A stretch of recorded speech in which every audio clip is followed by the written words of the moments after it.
You're listening to the Rules of Engagement podcast.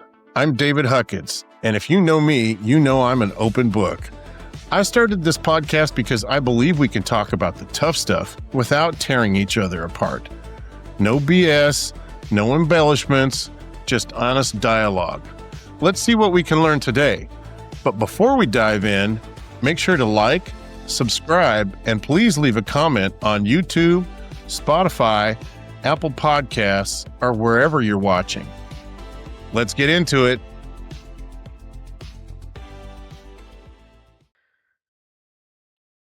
Welcome to the Rules of Engagement podcast. I'm your host, David Huckins. On this show, we talk about how people communicate and lead when the stakes are at their highest. Today's guest understands those stakes better than most. Professor Raphael Cohen-Almagor is a DPhil graduate of Oxford University, that's a doctor of philosophy, and a world-renowned authority on political ethics and peace mediation. He has held prestigious appointments at Woodrow Wilson Center in D.C. and the Israel Institute for Advanced Studies. Over the last decade, he has conducted more than 100 in-depth interviews with the heads of state, prime ministers, senior negotiators who were actually in the room during the most critical peace talks in history. His upcoming book with Cambridge University Press, Resolving the Israeli-Palestinian Conflict, is a look at why peace has evaded us for more than 30 years, and more importantly, what it actually takes to fix it. Additionally, Raphael has published more than 20 books, most of which can be found on Amazon. Raphael, welcome to the podcast. Thank you. Good to have you with me. Yeah, I agree. I'm really excited to dive into this material. Before we get started, I just wanted to provide a little context for people who may not know what's been going on for the last 100 years in Israel and Palestine. So the overview of the situation starting in 1948, really, but to understand the crisis of today, we must look back to the early 1900s when the land was still a quiet corner of the Ottoman Empire. For centuries, local Arab populations lived there, developing their own national identity. Simultaneously, in Europe, a rising Zionist movement sought to return to their ancestral homeland to escape centuries of persecution. When the British Empire took control after World War II, these two dreams, the Jewish self-determination and the Palestinian Arab independence, slammed into each other. And by 1947, the British were exhausted by the violence and turned to the United Nations to try and solve the problem. And they proposed a partition plan, splitting the land into two states. The Jewish leadership accepted, and the Arab leadership, seeing it as an unjust seizure of their land, did not. In 1948, Israel declared independence, and that triggered a war with 5 neighboring Arab nations. Israel survived that war and expanded its borders. But for Palestinians, this was the Nakba, or the catastrophe, as 700,000 people became refugees at that time. The map shifted again in 1967 during the Six-Day War when Israel captured the West Bank, Gaza, and East Jerusalem. So that began decades of military occupation and the growth of the Israeli settlements, complicating future borders. While the 1993 Oslo Accords offered a glimmer of hope for a two-state solution, that ripe moment was shattered by spoilers, extremists on both sides who use violence to derail the peace process. So today the region remains trapped between these two histories. We are left with a fundamental question. Can two peoples with such deep, traumatic ties to the same soil find a way to sweat in peace so they no longer have to bleed in war? So, how do you feel about my brief summary? Did I get it right? Yeah. Okay, excellent. Okay. Yeah, as much as anybody can get it right in 2 or 3 minutes, right? It's a much more complicated process than that, but that kind of gives an overview of what happened. Just to provide some context for people that are maybe confused by all the hostilities that seem to continually go on there between the Israelis and the Palestinians. I'd like to read a little bit from your book. I thought it had a lot of really interesting stuff in it. There was a part in the beginning where it talked about Israel's long-term survival depending on not only military strength or strategic alliances, but fundamentally on its acceptance within the region. The cornerstone of such regional acceptance lies in achieving a just and lasting peace with the Palestinians.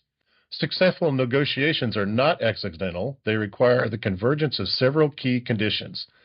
Key among them are a ripe political moment recognized by all parties as an urgent window of opportunity, thorough preparation by negotiators and stakeholders on all sides, open and sustained communication between negotiating parties and with their respective constituencies, mutual respect and good faith not only between adversaries but also between the mediator and the parties, clear, reasonable goals and a willingness to make compromises, a fair and impartial mediation process, pragmatism and realism by all actors involved, and a coordinated strategy to identify, contain, and neutralize spoilers who seek to derail the process.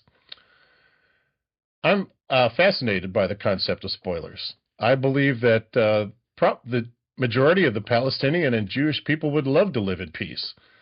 But spoilers derail the peace process, and in fact, that seems to be their objective many times.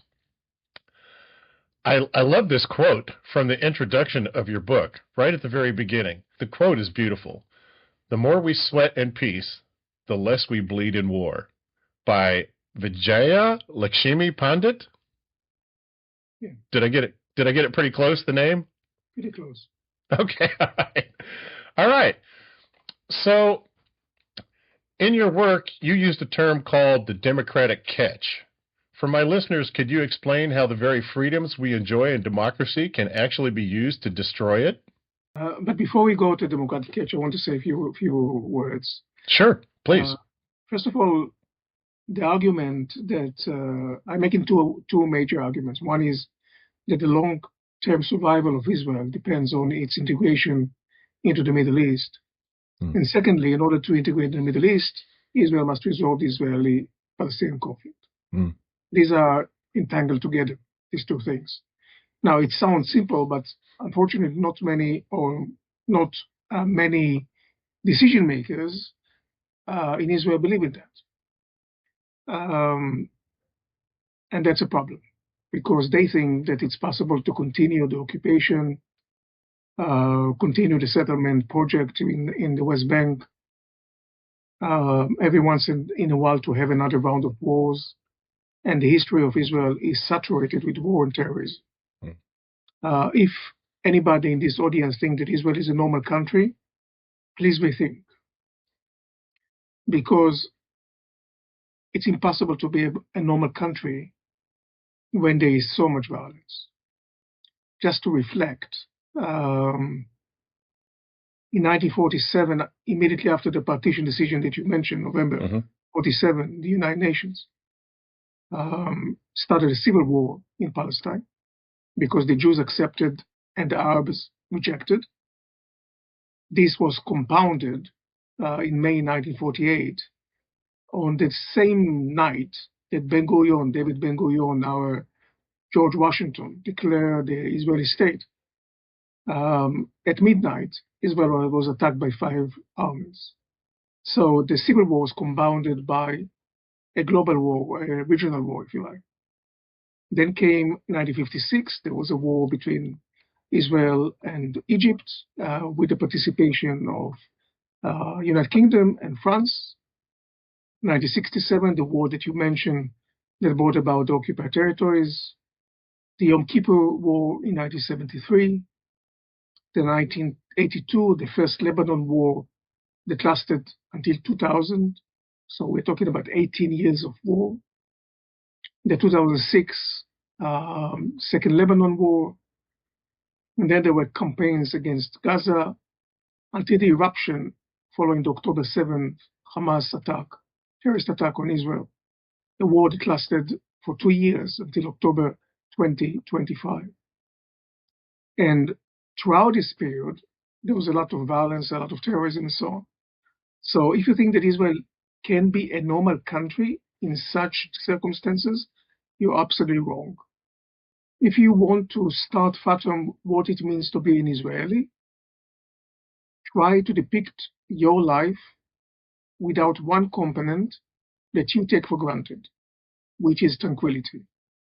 There's never been tranquility in Israel, and this is a major problem. So when the existing government in Israel, and unfortunately other governments that preceded this government, thought that it's possible to remain an occupier, continue sort of existence, I can't say coexistence, but existence with Palestinians who resist and would like to fight occupation, then this is impossible unless you are content with the fact that every few years, it can be every year, every 2 years, every 3 years, in the past, since 2009, almost every 2 or 3 years, there was another campaign against Gaza, against Hamas. And then the horror of October 7th of 2023. I don't think so. I think that the Israeli children and the Palestinian children deserve better. And I think that the Israeli-Palestinian leader have to sit down and find a way forward. I think that it might be difficult for them to do it themselves. And therefore, I put a lot of emphasis and attention to the role of the mediator. And the only mediator that I can see that actually can mediate between the two sides is the United States.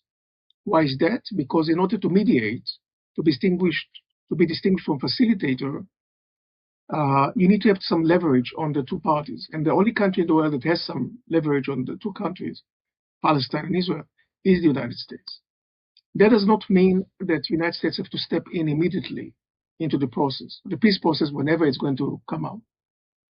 But it has to be there at the final analysis because it has the capacity, the economic ability, technological ability, the finance, the connections in the world, the fact that it's still the leader of the Western world to push things and enable a process that at the end of the day would bring peace, to bring a lasting peace. We need the United States. I said not immediately because the Oslo that you mentioned, the process in Oslo in 1993, was without the cooperation of the United States. The United States was never in the room throughout the process. Actually, the United States was surprised when Israel was about to sign those Accords. So it is possible to negotiate, but just to put all the details together and to make a deal, Israel and Palestine, need the United States. And my dream is that in my lifetime, and not in my lifetime, then in my children's lifetime, there will be a way in which Israeli and Palestinian children can play together rather than shoot one another, as they've been doing for many, many years. And this is my dream and this is my hope. And the book, Resolving the Israeli-Palestinian Conflict, which is a product of 13 years of research and writing, in which I invested a lot of time, a lot of resources, a lot of thinking, tries to find a way forward, try to explain what are the keys for successful negotiation, mediation, and facilitation, and also provide a solution. I'm not going to say the solution now because I want reader to read and preferably buy my book when it comes out by Cambridge in 2026 during the summer. Okay. But I can say that I think that there is a solution, and I think that every problem is a solution. The problem is that sometimes there's no goodwill to find a solution. But if there is a goodwill, I think that every problem is a solution. Humanity has shown us time and again its ability to reinvent itself. Reinvent itself in terms of economy, technology, transportation, culture, understanding. We are very good in destroying one another, and we are very good also in building one another. Because we had two horrendous world wars that destroy a lot of humanity. Yeah. But since 1945, we've seen that the nations understand that it is preferable to work together and not to fight against each other. So humanity has the two options, and we have to opt for peace, tranquility, understanding, compromises, concessions, solidarity, and finding a way forward together. Now, if you want me to move to the democratic catch, I can do that. But unless you want to say something more about the Israeli-Palestinian conflict. No, let's go ahead and talk about the democratic catch. Well, democratic catch came about when I was doing my DPhil in Oxford. This was during the 1980s. In the 1980s, I was disturbed by the emergence of radical fundamentalism in Israel. The person who was triggering havoc in Israeli democracy was an American Jew. His name is Meir Kahane, who grew up in Brooklyn, New York, and for all kinds of reasons, also personal reasons, because the FBI was sitting on his tail, and he was afraid that he might be ended up in jail for a long time, because he already spent some time in American jail. He knew it from the inside, not only from the outside. He decided to become a Zionist, a true Zionist, and immigrated to Israel. And this guy was a rabbi, but a racist rabbi, a very racist rabbi. Huh. Just to give one example, when he was giving lectures to mixed audiences in mixed cities in Israel, he used to say, "Shalom Jews, Shalom dogs." Oh, dogs no. to the Arabs. Tells you something about the view of this person towards humanity. Yeah. And I looked at this phenomena with growing concern, because he was able to be elected to the Israeli parliament, to the Knesset, and to garner some support behind him. So I asked myself why this is happening. Why democracy does not stop people who are vicious and who are not afraid and actually quite welcome to use violence to proceed with their aims and to bring about a reality that they wish. Yeah. Democracy should have some checks and balances. Now, when it comes to non-democratic society, when it comes to theocratic, fascist, racist, Nazi dictatorships, people would like to rebel. And because nobody likes to have coercion. Right. So in a given time where they have the chance, when they can actually do something about this, they would rebel. That much you can do on sitting on bayonets, but the result of sitting too much time on bayonets is going to bring about a revolution, a change in government. In democracy, it's much more subtle.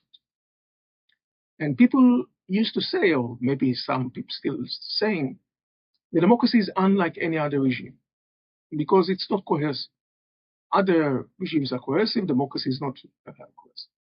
My argument is that, like the other regimes, there's one thing that is actually similar between democracy and the other regime, which is that the basic foundation of the system might bring about downfall of that same system.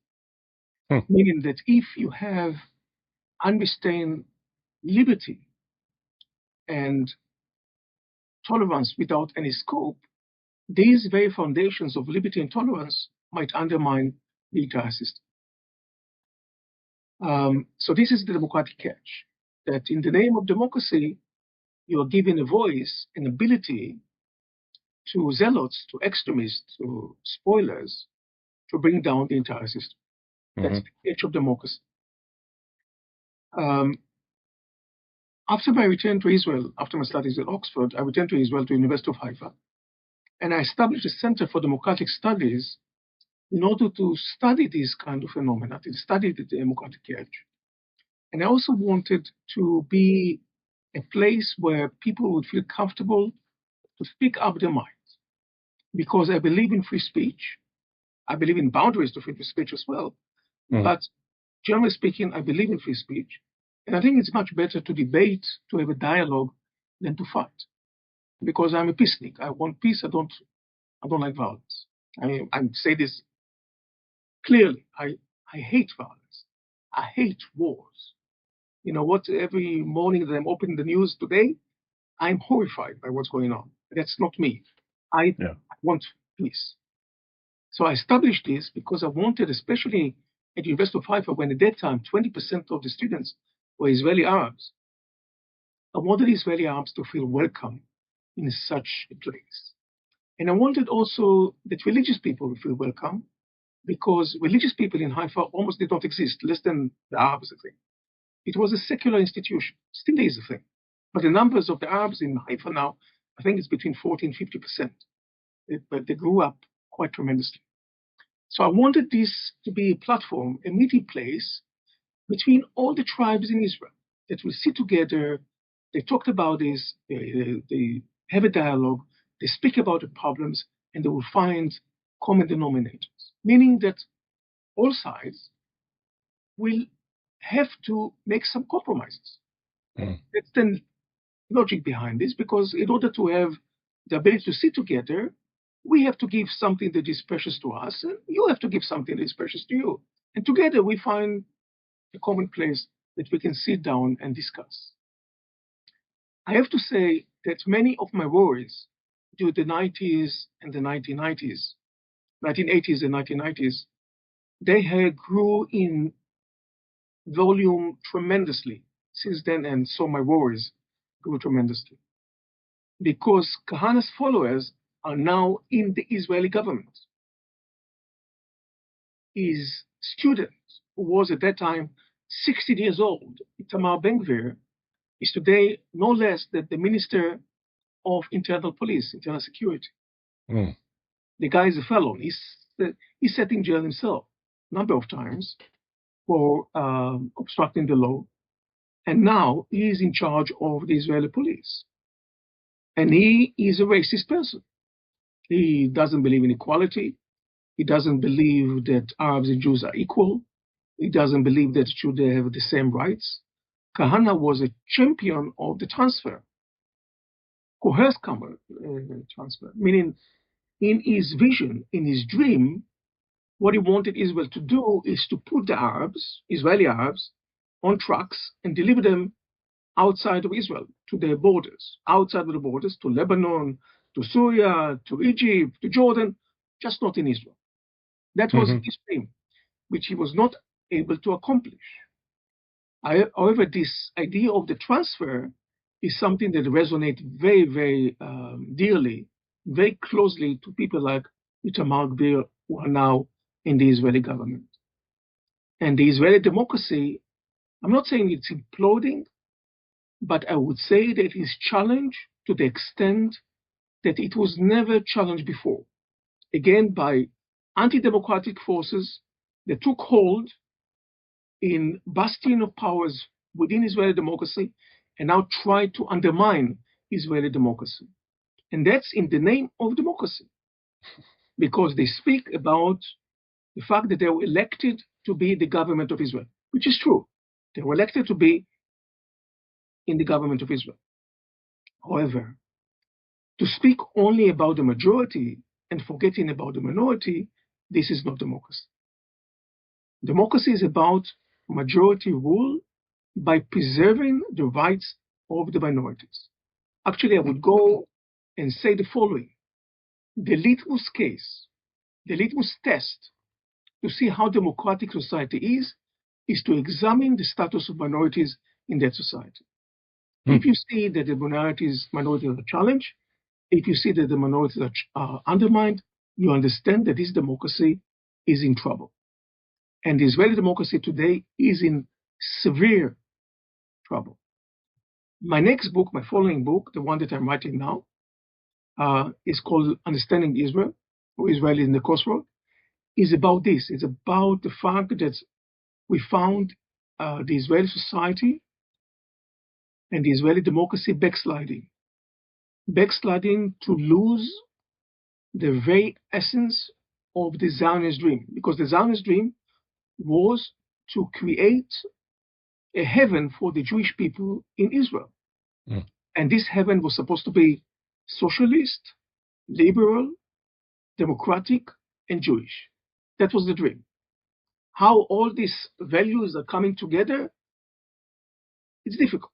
I'm not saying that it's not difficult. However, this was the dream of those who founded Israeli society and Israeli democracy. They did not think about any other form of governance. Although they themselves, the majority of them came from Russia and Ukraine and Poland and the Eastern, what they call the Eastern Bloc, they decided that Israel should be a democracy. And please don't take this for granted, because even today, the majority of societies in the world are not democratic. And let alone that in 1947, 1948, when Israel was established, there were not that many democracies in the world. Actually, democracy as we know it today, the modern style of democracy, is something that came about only after the First World War. So in historical terms, whether you believe that this government, this world exists for 5,000 years or for 140 million years, we understand that in historical terms, a form of governance since 1920 is a toddler, is a very small creature. So we actually are still in the process of education. We're still learning how to deal with all the pitfalls within democracy. We are not doing a great job in that, I have to say, because you in the United States, you are struggling with your problems. Israel still certainly struggles with its problems. And we see in Europe and we see in other places in the world, we see that the concept of liberal democracy, that we knew it and as it emerged after the Second World War, is struggling, is challenged. It's challenged because there are different conceptions of the good, what I call different ideologies, different ways to look at life. And some of these ways are not compatible with the liberal values of live and let live.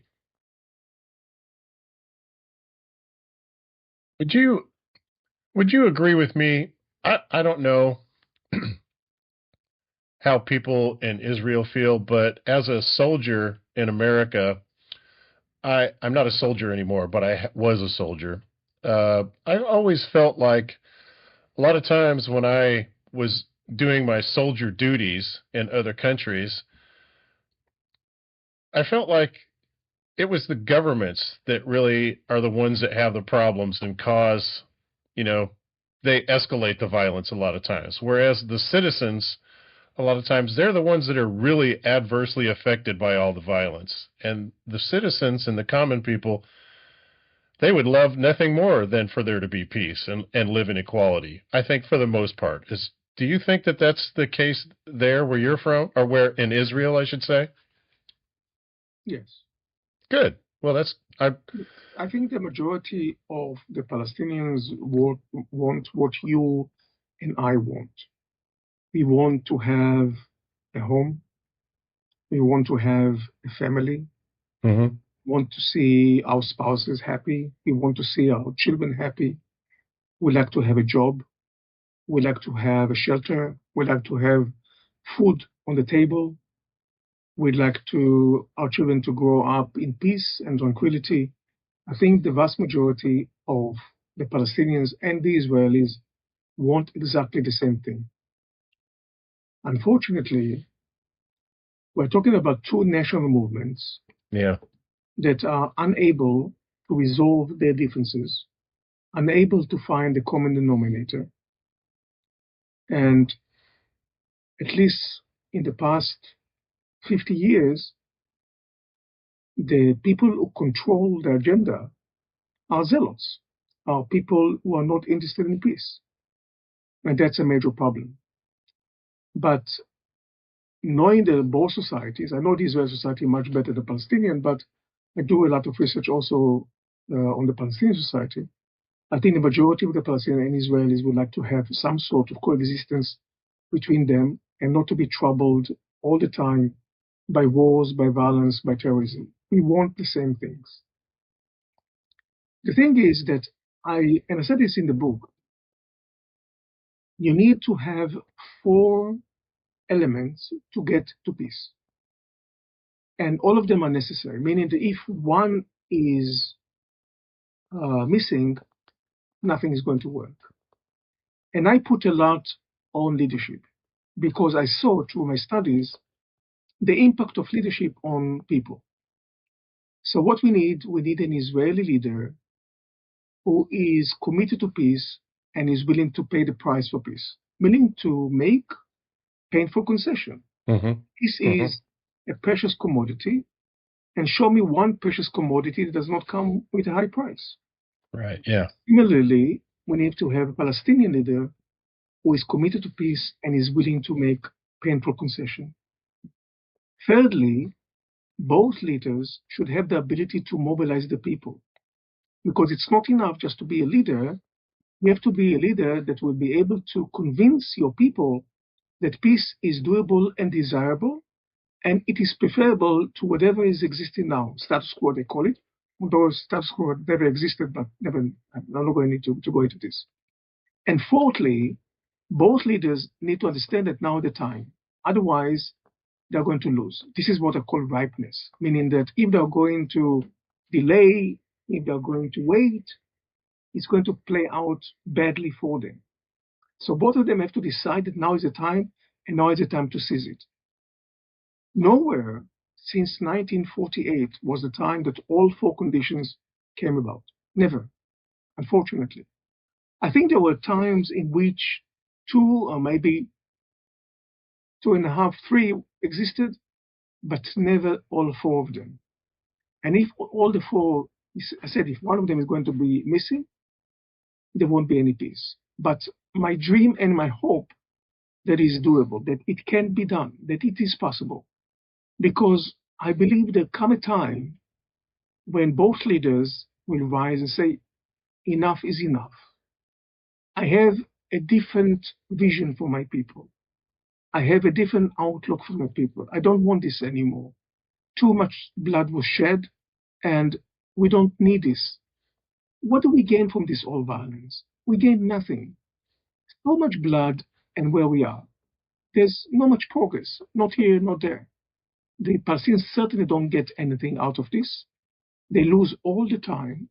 This is why I don't understand why they kept opting for violence when they saw it's failing them time and time again. I mean, it's a sign of lunacy to think that if you are going to adhere to the same aims, to the same ends, with the same tactics, with the same strategy, and believe that this is going to yield a different solution, that's a sign of lunacy. You have to try something else. This is not going to work for them because Israel is much stronger than them. Israel now is taking Iran, for God's sake. Whether Israel is going to be successful, but there's no comparison between Palestinians and Iran, and Israel is not afraid to take upon itself Iran. So violence is not going to work. And I think also violence does not work for Israel because it undermines its credo. It is undermining Israeli democracy. It is undermining Israeli morale. It undermines Israel's standing among the nations. It brings about racism and anti-Semitism. It brings about hatred, and hatred is not only other destructive, but is also self-destructive. And it does not show any prospect. What is the prospect? Another round of violence? More killing, more people die? This is the prospect? I don't sign for it. I want something different. I agree. Would you explain? I hit on this. I talked about it a little bit earlier, but this is a concept that was foreign to me until I read your book, and the role of spoilers. So, a lot of your research focuses on spoilers, and basically these are groups or individuals who are actively trying to sabotage a peace process to keep their own power or ideology alive. Who are spoilers in the context of this conflict? You see, there are no angels in this story. If you think there's one party that is the light and the other party is the darkness, go and read some fairy tales. There are no angels. Both sides are making grave mistakes, Yeah.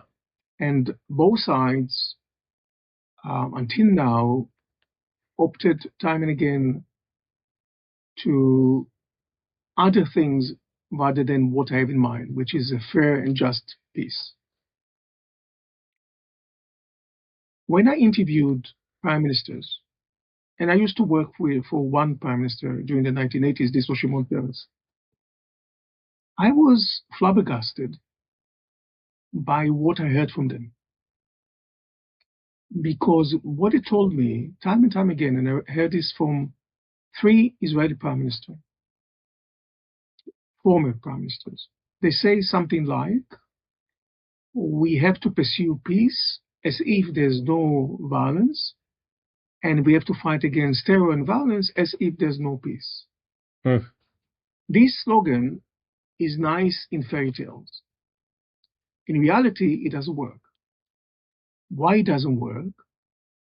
Because when the environment, the atmosphere is filled with violence, people are losing their zeal for peace. They say, well, if this is the result, if the peace process cost us so much blood, do we actually want it? And if there will be so-called peace, they say, because they don't believe in peace anymore, so they say the so-called peace, probably there's going to be more violence because they will have, the other side will have more means to pursue violence. And we don't want this to happen. And I could not believe that intelligent, experienced people, politicians, are telling me this. I mean, one thing that we need to do is to learn from history. And we see that from history that it doesn't work. It simply does not work. The zealots have been extremely successful in derailing the peace process. Now, let's go back to the first serious attempt to resolve the conflict, the Israeli-Palestinian conflict. And this is Oslo. Oslo 1993, September 1993. The Oslo Accords became known. It's something that was going on behind the scenes, but nobody, well, very few people knew about it. But then it was announced that it was September 1993. And then the Palestinians, they started a campaign of terrorism. And this is when the Hamas, the Islamic Jihad, the two most famous, not only, but the most famous terrorist Palestinian organization, they started this fashion of suicide bombing. So they dress up with a vest, and they will go into a bus or to a mall or to any popular public space, and they explode themselves. Yeah. This is horrific. Yeah. The 1990s in Israel were horrific. I can tell you that I used to be a professor at that time at the University of Haifa in Israel, and I resided in Ramat Gan, which is a city in the outskirts of Tel Aviv, a sleeping city of Tel Aviv. It's about 3 hours bus train ride. And every morning, although I did not say this to my wife, but I can tell you what was appearing in my thoughts. Every morning, I would kiss my wife and I would kiss my children. And I said to them, good day, good morning, keep safe. And I would go. And I didn't know whether I'm going to see them again. Yeah. Because 5 times, the terrorists evaded me. I was at times 20 minutes away from the explosion. Oh my God. Horrifying. So, horrifying. Really horrifying. Or it was the same bus, the same hour, the same destination, but a different day. Oh yeah. I could easily be on this bus. Or it would be my bus station, where I usually stand 4 times a week. It would be exactly the spot where I used to be, and I was there the day before or the day after. Yeah. So it was horrific to be in Israel at the time. People in Israel lost the zeal for peace.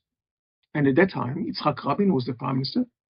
When he was asked, he said, well, we have to pursue the peace of notwithstanding the terrorism. Now, it's not only that the Palestinians have their zealots. Also, the Israelis have their zealots. Mm-hmm.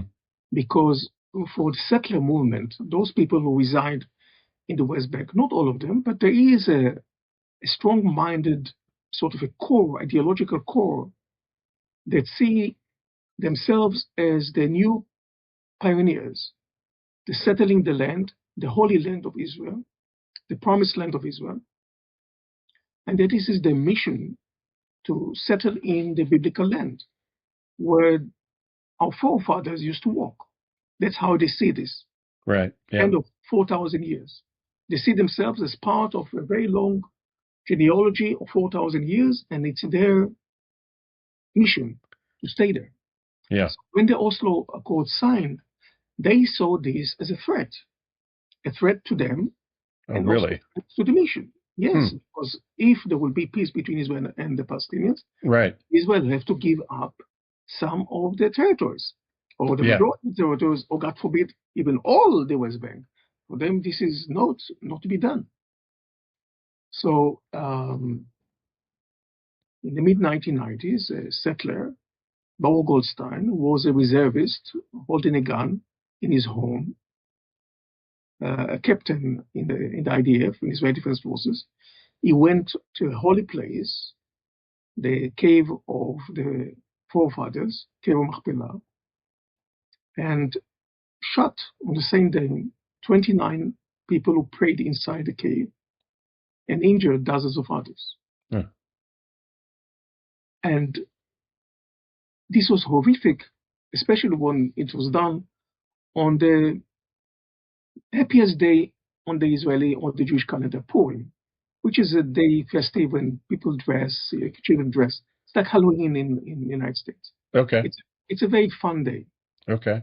Chose that day, wonderful. So he spoiled Purim for the old children of Israel. It's done for them. Nobody had an appetite to. So Israel also has its own zealots. And I'm sorry to say that this kind of people, this kind of frame of mind and ideology is now sitting within the Israeli government. So the present Israeli government has no taste for peace, has no taste for two-state solution, has no taste for understanding the Palestinian, understanding that occupation is wrong, because I can tell you, as a free-minded individual, I would not be able to live one day of my life under occupation. That there will be a soldier who would tell me at the checkpoint, go, you're not passing today. Why? I don't have to give you reasons. A farmer who wants to work his land, stop the checkpoint, you don't go to work your land today. Why? I don't know. I don't feel like it. That's what happens when you give a gun to an 18 years old with all the authority in the world to disturb other people's life, with a twisted ideology that we are somehow superior to them. And this is the ideology of the settlers, many settlers in the Israeli community. And unfortunately, some people in the Israeli government, I mentioned Itamar Ben-Gvir, and also the Minister of Finance, his name is Bezalel Smotrich, they believe in that kind of ideology. The Jews are superior to Arabs. The land is ours, not to share. And if the Arabs want to stay here, they have to accept certain obligations. And also the idea that they will continue living under occupation. We are not going to help them. They are not in the right place as far as Smotrich Ben-Gvir are concerned. They have to go to Arab countries. They say they have 25 Arab countries, go there. What they don't understand is that this land is Arab as it is Jewish, because the history of Palestine is a history of two people, not only one people. Since the 7th century, there is Arab presence in Palestine. And until 1948, they were the majority. Until 1947, the ratio was 2-to-1 Arab to a Jew. Twice as many Arabs to a Jew. There were about 1.2 million Arabs and about 600,000 Jews in Palestine. Everything changed in the Nakba that you mentioned, that half of them became refugees. And these refugees are the fuel, are the engine of the resistance. They are the ones that are still in refugee camps in Lebanon, in Jordan, in Gaza, in the West Bank, in Syria, in all the neighbors around Israel. And they want justice. And I cannot blame them. And I think they deserve justice. One thing that horrifies me when I hear the term Jewish justice, meaning justice only for the Jews. Right. For me, this is horrifying because justice doesn't have color, justice doesn't have religion, justice does not have any race. Justice is justice for all, not Right. only for some. Because if you say justice for some, you're no different than the worst racist of humanity throughout generations. I agree. I think that leads really well into my next question, which is I want to talk about something you also talked about in your book. I learned a lot of new things preparing for this podcast. A lot of times, podcast is easy for me. I just come on and ask questions. I had to do my homework for this one. So I learned a lot of new things, and one of them was this Rawlsian Veil of Ignorance. So you often use a philosophical tool called the Rawlsian Veil of Ignorance. Can you explain that concept for the audience? And it's kind of the idea of making a decision without knowing your own identity. It's not Rashomon, it's Rawlsian. Oh, okay. How do you say it again? Rawlsian. Rawlsian, okay. Rawlsian. Okay. I'll explain. So, I studied political ideologies and political theory at Oxford. Mm-hmm. And I was fortunate to study with one of the greatest philosophical ideas of any time, but certainly our time. His name is Berlin. Thinker of ideas. So, at Oxford and after Oxford, in the past, for 20 years, I was debating between me and myself, what is the most important value for life? Because some people say it is liberty. This is something that probably would ring true to you as an American. Some people say it's equality. Some people say it's tolerance. Some people say it's happiness. Some people say, journalists say it is truth. And some people say it is justice. And I grew to believe that justice is the most important value for life. Now, you put 10 people in the room and you ask them what is justice. Yeah. And you get 10 different answers. For and sure. Maybe more. It's because some people will debate more than one idea. So it's very difficult to find a common sort of denominator that will persuade people what is justice. So I read a lot about justice. There was an American philosopher at a small university called Harvard. His name is John Rawls. John Rawls dedicated 20 years of his life, to one thing, to understand what is justice. He started in the 1950s, and he continued until 1971, when he wrote his masterpiece called A Theory of Justice. And then he got some criticism on his book, and in 1993, he wrote Political Liberalism, another book that is a sort of response to his critics. So his entire career is about the concept of justice. Now, in order to persuade us what is justice, he said, let us do some analytical game. Let us assume that you, David, you are behind a veil of ignorance. Behind a veil of ignorance, you know the concepts. So you know that to be rich is better than being poor. You know that to be handsome is better than to be ugly. You know that to be educated is better than to be ignorant. You know that maybe to be some sort of religion, some sort of race, some sort of a sex is better than the other. You know all these concepts. You know what are the keys for success.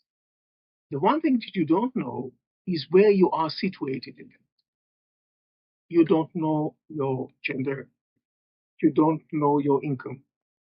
You don't know how you look. You don't know what is your religion. You don't know anything about you. You are beyond the veil of ignorance. And then he asks, assume that we're all behind this veil of ignorance, what are the concepts that will allow us to define justice?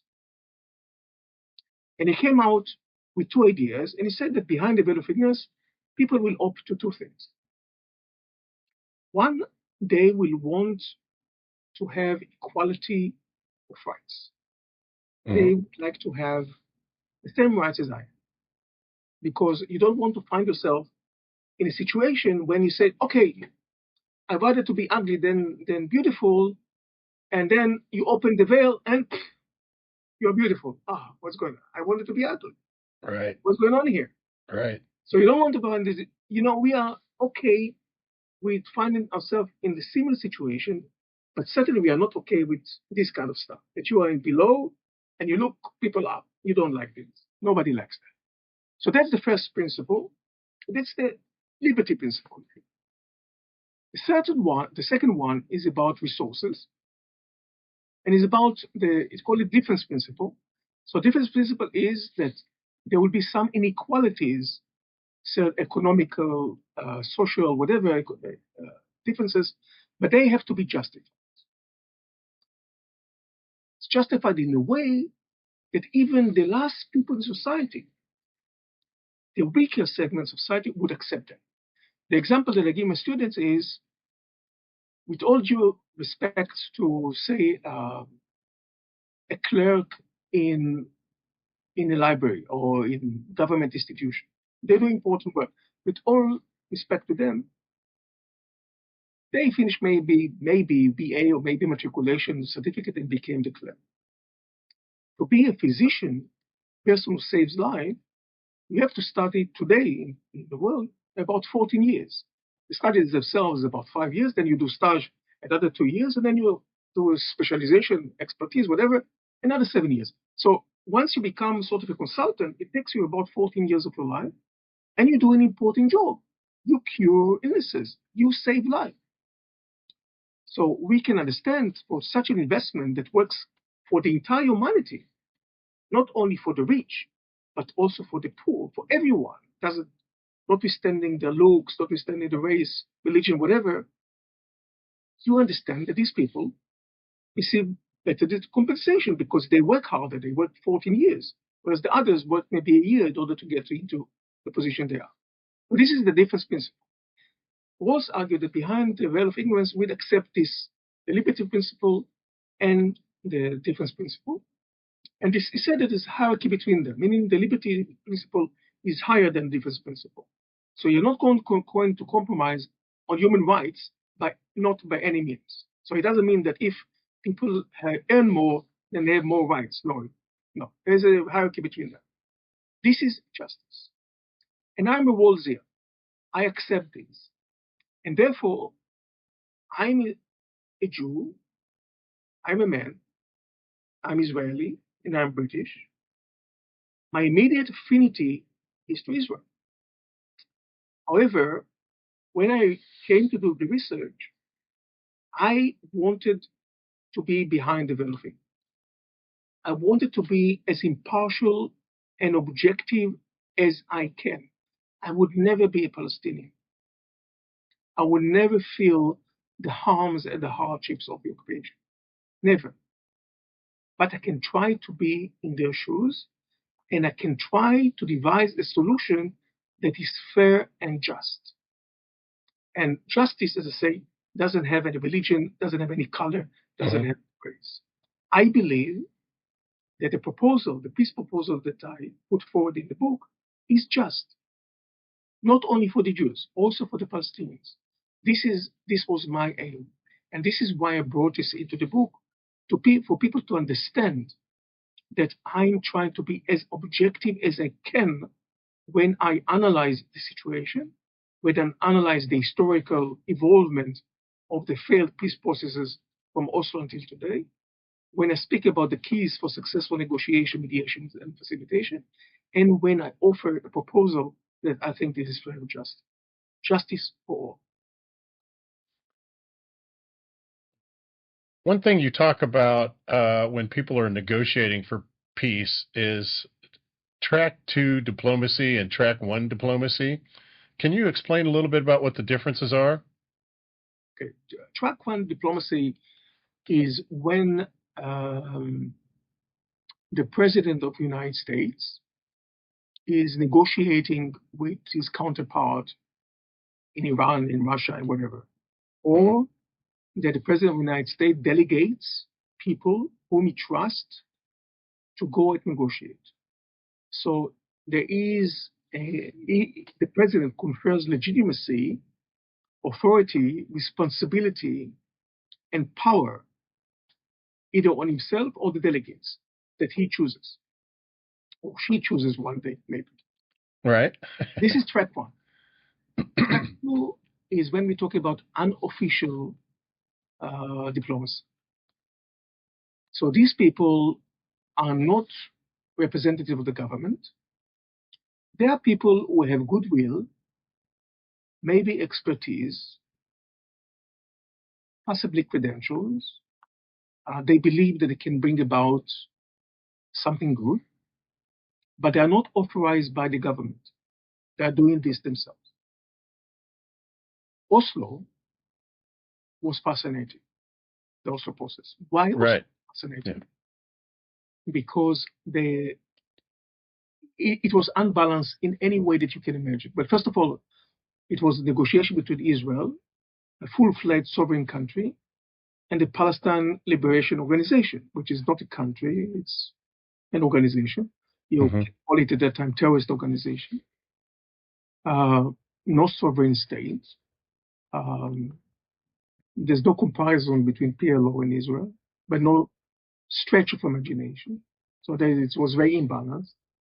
But it also was imbalanced in terms of the diplomats who were sitting in the room. The PLO sent 3 officials, so it's track 1. Israel did not send anybody.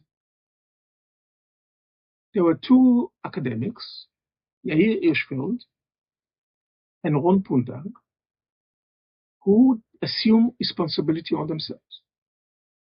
These 2 gentlemen, 2 academics, they were activists in the Labour Party.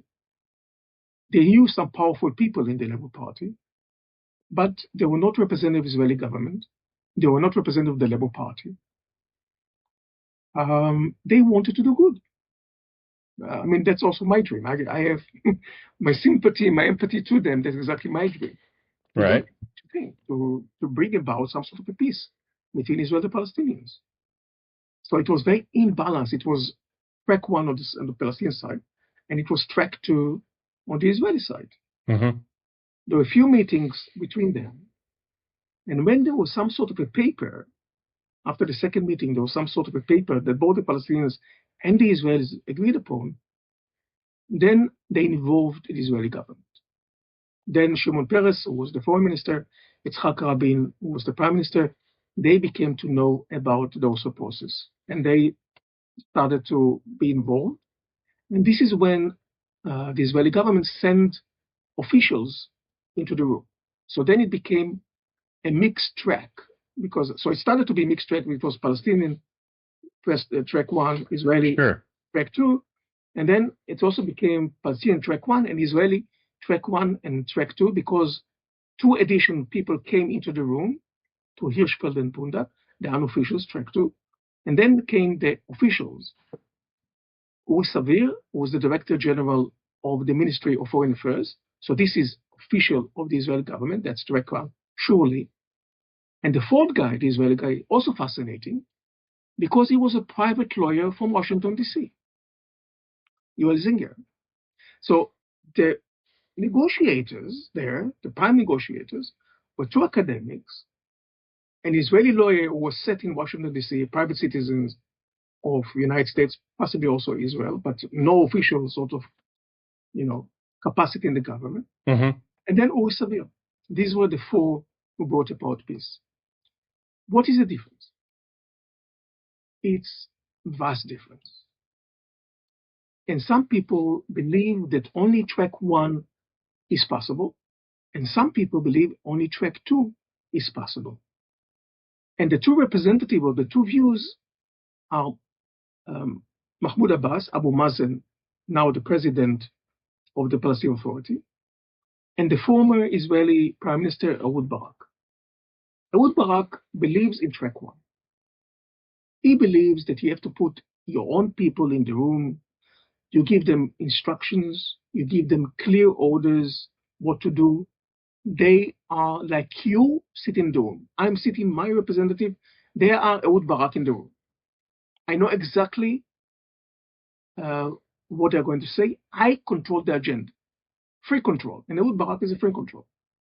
So I know exactly what they're saying. If it's fact two, God knows what they're going to say. They don't represent me. They can be academics, they can be clergy, they can be intellectuals, they can be business people. I mean, look now, Steve Witkoff has all the authority of Donald Trump. But, before coming to the negotiation room of really high flying democracy, Iran, Hamas, Russia, he was doing buildings. Yes, I mean, and there is slight difference between buildings and land and peace between countries. For sure. Slight difference, and just much of a difference.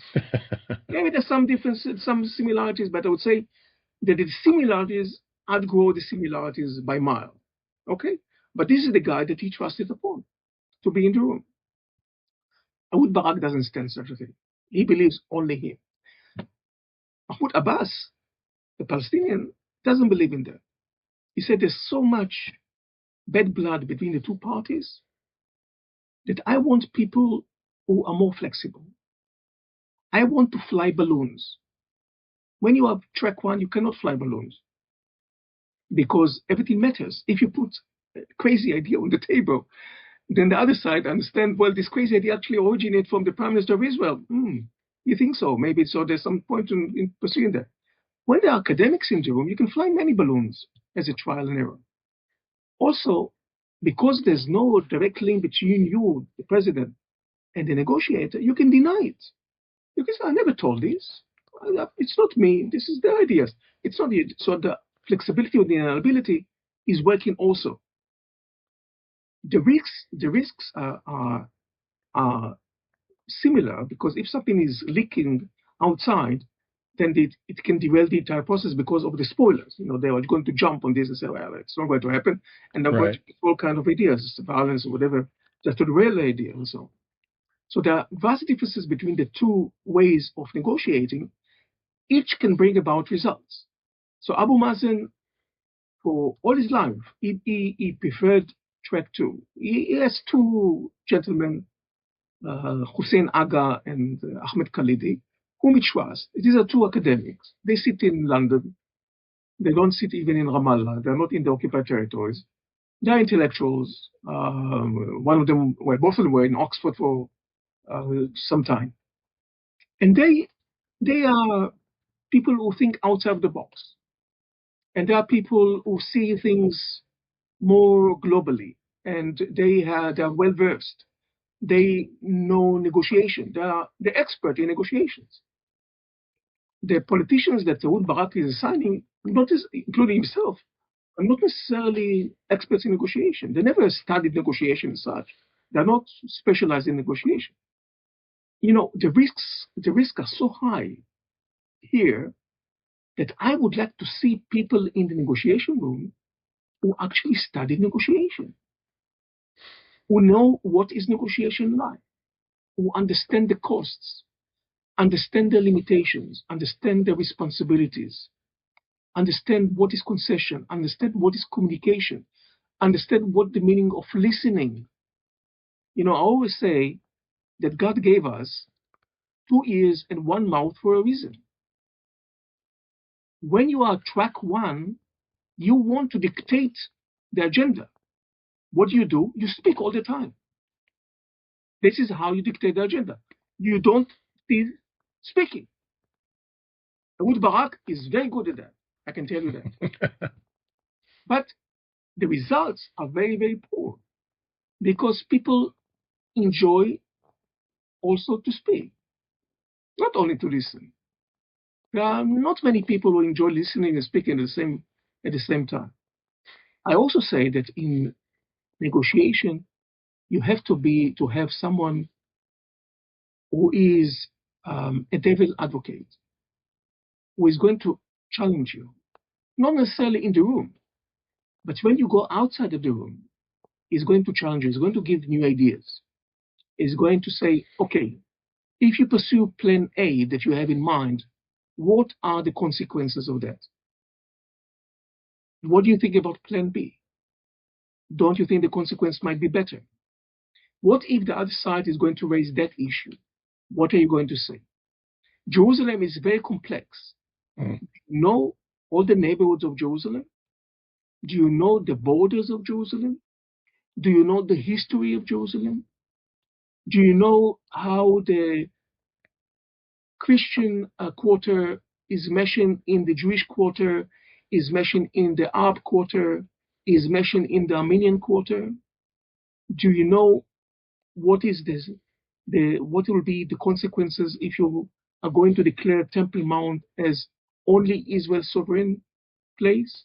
Do you know the consequences of it would be only Palestinian place? Do you know the history of the Al-Aqsa Mosque and the Temple Mount? I want specialists. We are talking about really sensitive issues. So to have sensitive issues without knowing history, without knowing the background, without knowing how to become a diplomat, I think it's rough. I also want a person in the room who only listens, doesn't speak at all. I want someone who just takes notes, because when you are speaking and when you're negotiating, you don't have time to write everything. I want someone in the room that is going to write everything, because both sides are reluctant to record anything. So it's note taking. But I want someone who doesn't utter a word, but is very good at listening. And he could hear, she could hear, things that are not in the explicit. Not all the things that people say, but actually the things that they don't say, that he or she interprets from what they're saying. This person has to sit there and just listen. And I want this person to be on both sides. Both sides should have a listener. Just to listen, not to speak. Extremely important. And I'm saying time and time again, for my meetings with prime ministers, these people enjoy speaking. But when it comes to listening, this is a challenge for them. And the result is not very encouraging. I think a lot of times when people are motivated by a religious agenda, they tend to take a moral high ground, and that prevents them from being able to see any position except their own position. And they feel like a lot of times this is the will of God. I'm God's emissary here on earth, and I'm trying to bring what I think is God's will, and that can make for a really dangerous element in any kind of a conflict. We see a lot of that in America right now, people taking the moral high ground on one side or the other, and then they'll say, oh, this other side is evil. And that kind of gives them the right to say, well, if they're evil, then I have the right to do whatever kind of nasty things or say whatever kind of nasty things that I want to promote my agenda. I think that's unfortunate. I agree. Go ahead. I agree. Okay. All right, good. I'm glad we agree on that. I think we agree about most of the things until now, no? Yeah, okay, I think so too, yeah. I think this is a compliment to the question that the comments that you were just making, the superforecaster negotiator. You've noted that the best negotiators share traits with what they call superforecasters. Can you explain what that is? This is from a book that was published in 2015 by two American scholars, Tetlock and Gardner. They spoke about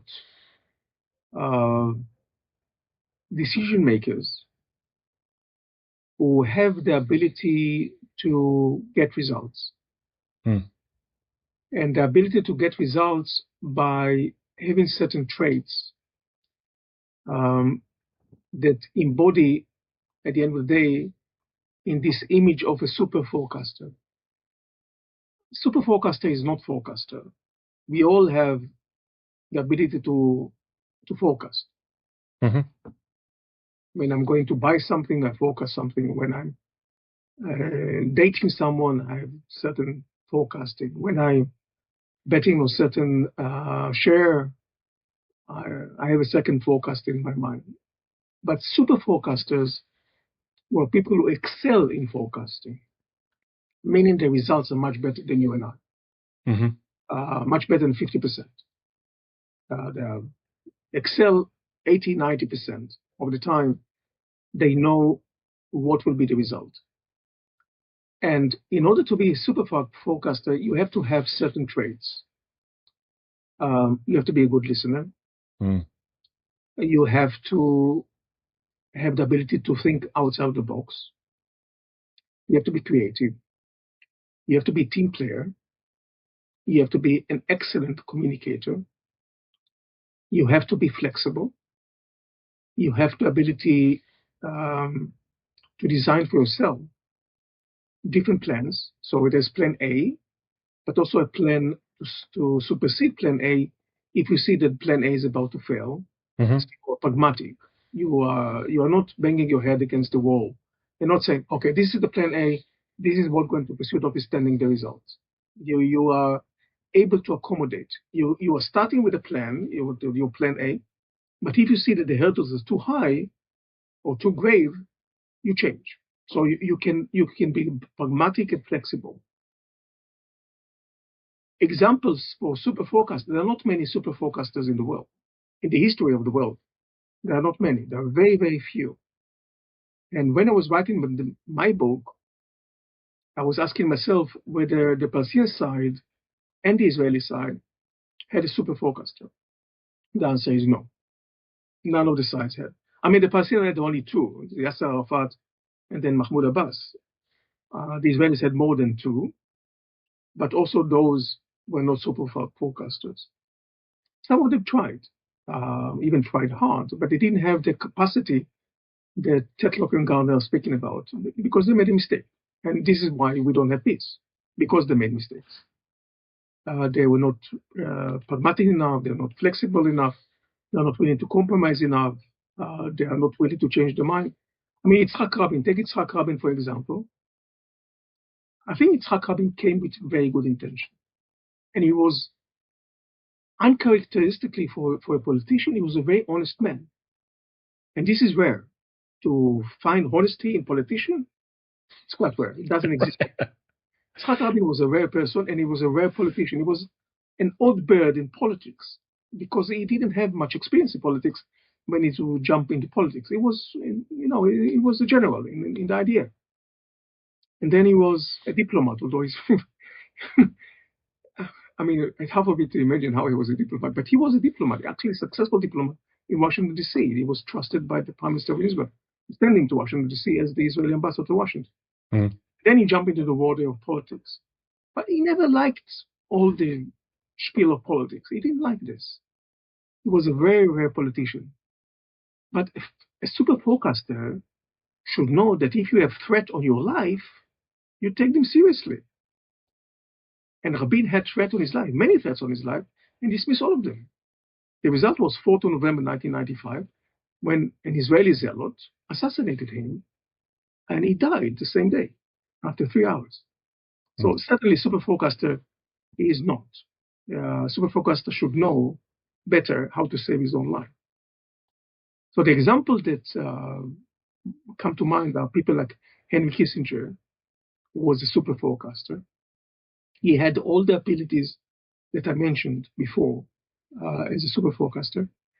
And another is James Baker, another person who was able to do miracles in negotiations because he knew how to press the buttons, he knew how to compromise, he knew how to speak, how to negotiate, what language to speak. He was pragmatic. He has the authority because whatever he said people knew that this comes straight from the president. Same for Kissinger as well. So he was super forecaster, but not many people have this ability of super forecasting. I'm saying that to be a good negotiator for peace, you need to be super focused. Outstanding. I think what you were saying earlier, in order to be a good negotiator, you have to really understand the nuance of the entire situation, what's going on. If you make this decision, these are the possible consequences. I think that you can't just go in with a rigid idea of this is what we're going to get and this is what we want. If we don't get that, then we just have to settle for nothing. Then there's going to be no agreement. But you have to really understand the nuance, and I think you have to have empathy. Really have to have empathy for the other side. Yeah, I agree. I give an example from Camp David 2000. Clinton wanted Camp David. He wanted it to happen, although the stakes were very, very high. The stakes were very high for him, and stakes were very high for the two parties. And he knew the stakes are very high.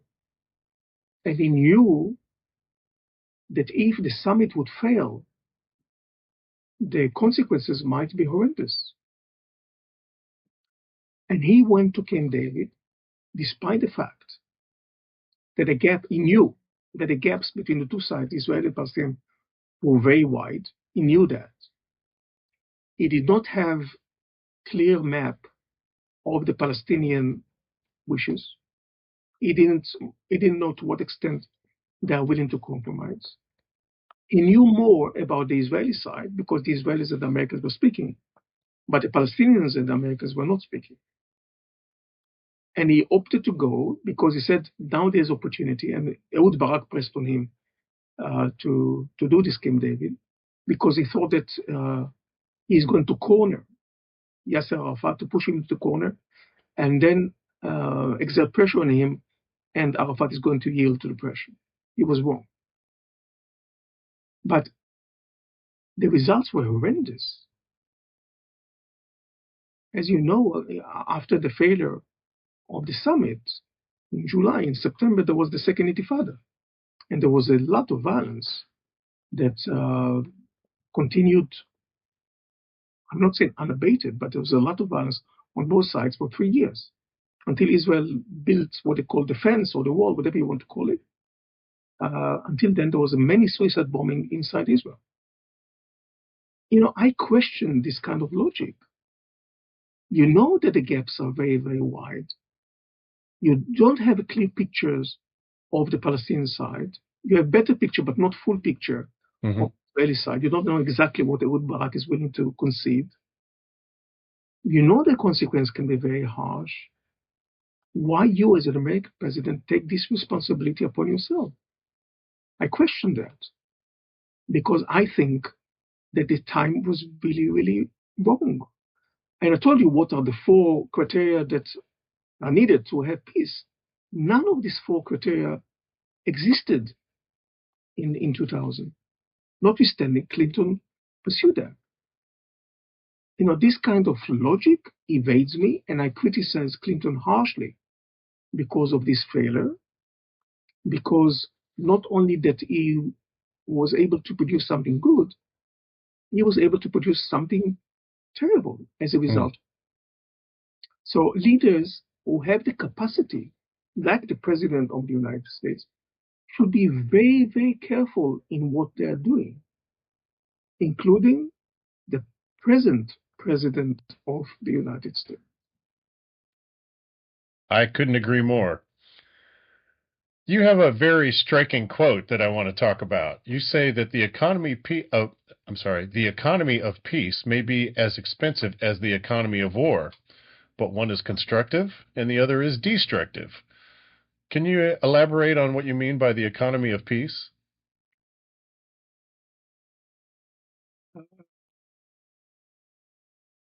I want to give an example. Israel and Palestine, in my imagination, and I have very good imagination, But even in my very prolific imagination, I can't see Israel and Palestine in the next 50 years able to produce relationship like France and Germany. I don't see it happening. And you know how bad the relationship between France and Germany were before World War II, not to mention during the war. And we know how collaborative, cooperative, understanding these two nations are now in every sphere: economy, open borders, tourism, industry, high tech, diplomacy, NATO, the standing versus Russia, agriculture, any field that you can imagine. This is economy of peace. I'm saying that in Israel-Palestine, this I don't see it's going to happen, not soon anyway. But I can see something that is similar, possibly, to the peace agreements that Israel has with Egypt, possibly similar to the peace agreements that Israel has with Jordan, and possibly similar to the normalization accords, what they call the Abraham Accords, that Israel has with 4 countries, more than 3 than the fourth one, UAE, Morocco, Bahrain. The last one, Sudan, is less, but it's a different opera, it's a different issue. But anyway, you see that when there is economy of normalization, coexistence, understanding, peace, you see commerce, you see intelligence, you see tourism, you see factories, you see understanding, you see diplomatic cooperation, you see security collaboration. This is what I call economy of peace. All these things can happen.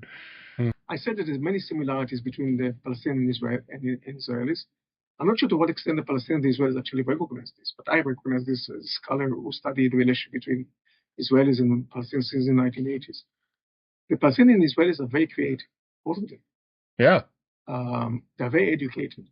I would say the Palestinians are more educated than the Israelis. They're hard workers. They are thinking outside of the box. They are family oriented. Religion is important to both of them. They navigate between technology and religion quite well. Actually, in the Arab world, Palestinians are called the Jews of the Arab world. The people in Hebron, for instance, are known to be excellent commerce people, like Jews all over the world. So there are many similarities between the two parties. And I said that if there will be peace between the two parties, between Israel and Palestine, the sky is the limit. They can achieve more. They can do all kinds of ventures together: business venture, economic ventures, industry ventures, pharmaceutical ventures, of course, security ventures, because all dependent on security. If security fails, the entire piece is going to fail. So they can do many, many things together. But what we need is to find a way to move forward. I, as a person believing justice, I told you, I don't believe in the occupation. I don't think that the occupation is fair. So I think that both parties should find a way, not in one day. I'm a realistic person. It's impossible to end the occupation in one day, but at least to be on a route towards ending the occupation, to have a structure, to have a policy, to have a vision of ending the occupation, of equal people, that it's not one side looking down at the other side in a patronizing way, but looking at people as people with their own wishes, with their own aspirations that say are similar to mine: family, a job, security, a roof over the head, nice family, nice children, education, all these things. Salary comes to the bank, vacation twice a year. These are the things that we like. I think this is very, very similar. And we can do that if we have the leadership to do this. And I depend on leadership. I'll give you two examples to tell you how much leadership is important. Up until Oslo 1993, Yitzhak Rabin, the Prime Minister of Israel, said, I'm not going to negotiate with the PLO. This is a terrorist organization. Yeah. And if you do a poll in Israel at that time, and you ask people, should Israel negotiate with the PLO? The vast majority will say no. Oslo came about. It was revealed that Yitzhak Rabin negotiated with the PLO, and suddenly the picture reversed. And now most of the Israeli public was willing to negotiate with the PLO. Menachem Begin was the leader of the Likud, with a very stern policy of not giving 1 centimeter of land to the Arabs, even 1 centimeter of land. Menachem Begin. Then came David in 1978, the signing of the peace accords with Egypt in 1979, Israel returning the entire Sinai Peninsula to Egypt. You do a poll in Israel where they support the decision. Mirror image of the poll before Camp David in 1978. So before Camp David 78, the vast majority said not in 1 centimeter to give away. After 79, Menachem Begin signed this, the majority said, yes, it is justified. Benjamin Netanyahu, in 2009, gave a famous speech in the University of Bar-Ilan. It's called Bar-Ilan speech. The first time in his life that he recognized the possibility of two-state solution. And suddenly, polls show that a majority of the public support two-state solution. They were very much against, under his leadership, was two-state solution. When he changed his mind, they changed his mind. Now, not only because of Netanyahu, also because of October 7th, 2023, the horrendous terror attacks of Hamas, now only a third of the Israeli public support two-state solution. But if you will have a leader who believes in peace, is committed to peace, is willing to make concessions for peace, he will be able to mobilize the people to strike peace, to believe in that, and to go forward with this. But we also need a Palestinian leader to do that. Abu Mazen today is unable to do that. He is not capable of doing this. We have to look for the next generation of leadership. And we don't know who is going to be the leader after Abu Mazen, after Mahmoud Abbas. So we should see, but we need to have two leaders who want the same thing. Very good. I think your mission for peace and you're advocating for an equitable peace, and I think your mentality is coming from the veil of ignorance. I think it's a beautiful process, and I applaud what you're doing. Congratulations to you. You put a lot of work and research into this. I've barely just scratched the surface to even barely understand what's going on there. I think, like you said earlier about justice, if you put 10 Palestinians and 10 Israelis in the same room and asked them what it would look like if there was a peace process, they probably would all have different ideas, But a thing that we could all agree on is the things that you were saying is we all want the same things as people. We want to be able to feel safe where we live. We want to be able to raise a family and have an education and a good job and to be able to put food on the table and have a nice home to live in. Because at the end of the day, we're all human beings. We're all brothers and sisters in our humanity. And I think that's what should bind us all together in this crazy planet that we live on. There's a lot of things that are working against us, but I think, if we could just realize that we all really want the same basic things and have some empathy for everybody, I think that can go a long way towards the peace process. I cannot agree more. Yeah. I'm glad you agree. Yeah. I think that's about it for this show, but I've really enjoyed our talk together, and we didn't even have time to get into some of the stuff I had hoped we'd get into talk to, which was the freedom of speech stuff. So if you're amicable to come back on another show, maybe we can do another show about freedom of speech. Maybe. Maybe. Okay, great. We'll talk about it. I'd like to give you an opportunity to have final thoughts. Anything that you want to say at the end of this show that we haven't covered, or if you want to promote your book or anything upcoming that you're doing, now's a good time for that. Well, my message to you and to your audience is that enough is enough. I think the two people, Israel and the Palestinians, they suffered a great deal. The cemeteries are full with people, including children, who suffered the consequences of this brutal conflict. And I think enough is enough. I think both people should find a way to move forward, to coexist with each other. They don't have to accept their way of life. They don't have to accept their culture. They don't have to accept the logic. They don't have to think that they all are the same.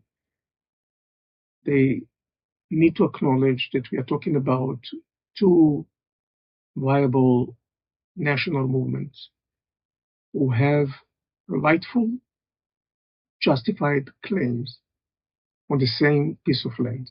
Yeah. And the only way to work this out is through peace, tranquility, coexistence, and securing ourselves against others. These are the keys. This is the future, the good future for both Palestinians and Israelis. Otherwise, they will be doomed to live in the continuous bloodshed. And that's not good for anybody. I invested 13 years of my life to research this book, Resolving the Israeli-Palestinian Conflict. I conducted more than 100 interviews with people from 10 countries and the United Nations to understand what ticks them, to understand what failed them, to understand what went wrong, in order to learn from these mistakes and not to redo them. Because people tend to think in certain rubrics, and then they are going to pursue exactly the same mistake they've done before. My book highlights the mistakes and constructively offer different ways. Keys for successful negotiations, successful mediation, successful facilitation, and propose a solution. The book is supposed to go out by September this year, 2026, Cambridge University Press. Okay. And will be available on Amazon and, as people say, in the best book stores in the United States and in the world at large. You're welcome to read and to discuss and to debate and to learn, maybe to disagree. I welcome disagreement as well, but at least there will be debate. And I want to change the atmosphere. I want this very virtual atmosphere that is filled with so much violence, to change the lingua franca to a language of peace. As humans, we can do better, and there's no point of trying to eradicate or to kill more people. Killing is never a solution. That's not a solution. Living is a solution, not killing one another is a solution. So this is the message that I want to bring forward. And I hope that will be a day that peace will come about. And for this, we need to have many people who believe in peace and are committed to peace and are willing to do that. That's the message that I want to bring forward to you and to your audience. It's a clear message for peace and clear message against violence, terrorism, and war. Well said. Thank you so much for being on the show, Raphael. And I hope we can do something together in the future. Okay. That's it for today's session of the Rules of Engagement podcast.